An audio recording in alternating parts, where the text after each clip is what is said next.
Many eyes are on Washington as tariffs start to hit home for consumers. A key bill is up for debate, and campaigns are heating up here in Kentucky. Bodie Brooks spoke with Kentucky's junior senator for a check-in on the issues. You know, I listen to the people in Kentucky, and businesses are nearly 100% behind me on the tariff issue.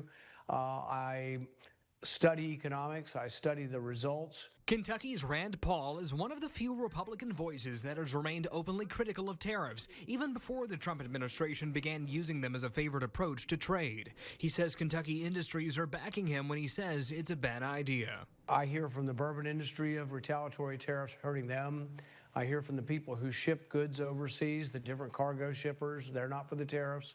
I hear from the Farm Bureau, who sells about 20 to 25% of their crops overseas, including China. I've also said I'll compliment President Trump if the tariffs end up being reduced and the deals are good. In our one-on-one with the soon-to-be senior senator, we spoke on what he's looking for in the future colleague that will succeed Senator Mitch McConnell. One sticking point, Ukraine. If any of the candidates wants to send more money overseas, I probably won't be supportive of that.